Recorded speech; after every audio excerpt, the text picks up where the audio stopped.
This election will be between the ordinary citizens and the bourgeois within the meaning of Stalin, the famous Stalin of Russia. This election will be about the debt, the 13 trillion debt, and more so the 7 trillion debt that was borrowed courtesy of the handshake brothers. This election will be decisive, and I want to speak for where I come from and the religion that I profess. This election will be about end to impunity and extrajudicial killings.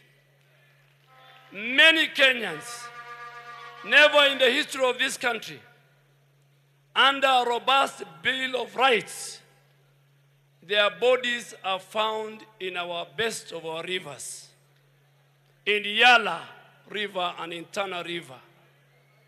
Many mothers in northern Kenya, and we will go to Wajir, Garissa, and Mandera, and Lamu, and Kwale.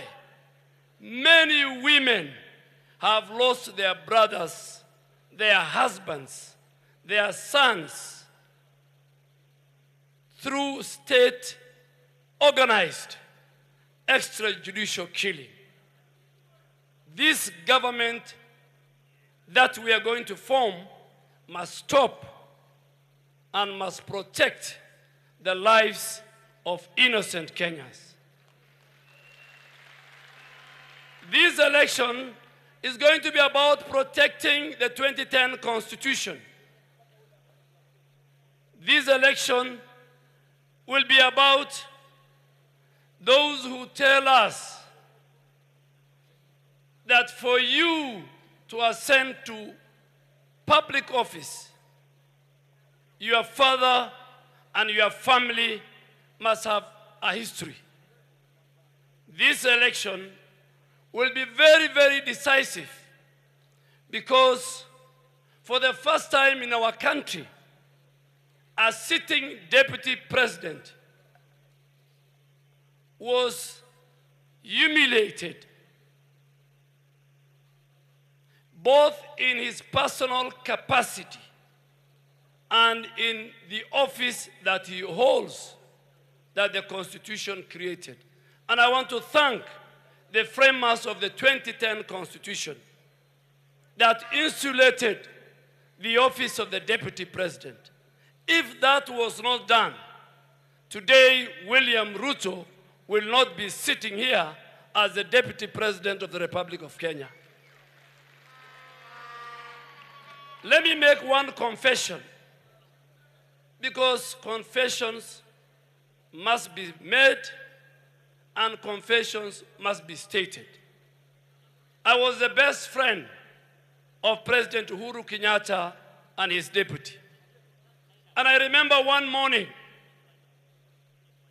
in one of the most rare parliamentary groups in State House that the president engaged me, and he engaged me on his relationship with the deputy president. And he convinced me. Si lazima tutoboe. The president, for the first time in that morning, we had a 45-minute talk, man to man. And the president told me for the first time that there's something called split loyalty. That, Honorable Duale, you are the best of my best. You have delivered your duty as the first majority leader. But the problem is that you are a friend to William Ruto, and that we have completed the purge of the leadership in Parliament. We have sorted out Murkomen and his team and Susan. We have sorted out Ichungua and his team in the National Assembly. But I have been told because of your split loyalty and friendship with William Ruto, the snake is still, the head of the snake is still in Parliament. And I had only one answer for President Uhuru Kenyatta, my very good friend.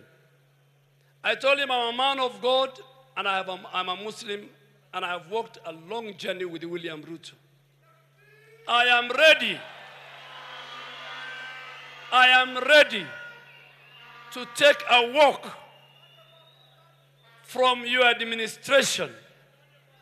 I am ready to take a walk with the coveted constitutional office of the leader of majority than me being involved in your politics of deceit and betrayal and backstabbing. I shook his hand and we went and walked to the parliamentary group. I will give you more when you get an opportunity to read the book that I'm about to complete.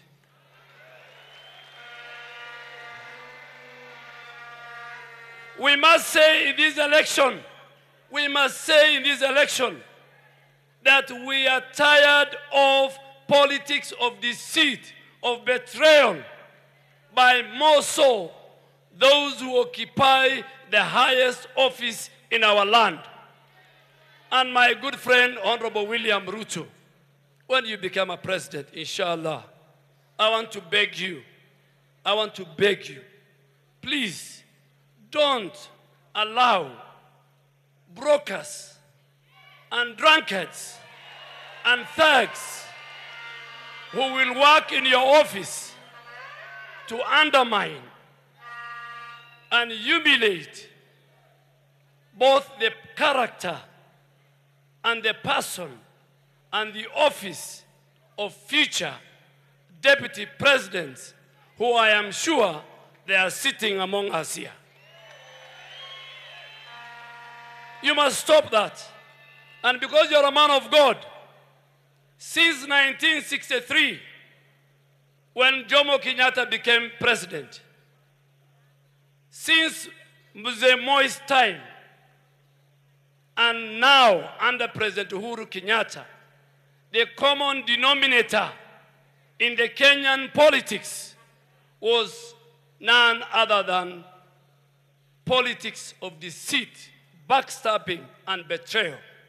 That must end. And that's why over 145 members of parliament of the National Assembly from all regions and all communities and all religions, we stood on the high moral ground and say, we will not leave William Ruto at the slaughterhouse. We will not. Today is a good day, and my final comment is this. It is very sad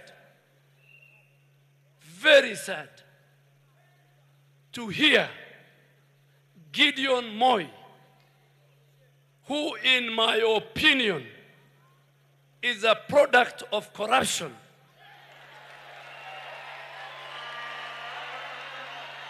who in my opinion, not the opinion of the people of Kenya, who is a product of corruption from the day he was born to now, is trying to give us a lecture and a scheme of work on how to fight corruption. And I am so happy that in the event his proposal and suggestion on how to deal with the corrupt people passes, I want to ask my friend Senator Gideon Moi, you will be the first one to be hanged. Thank you very much.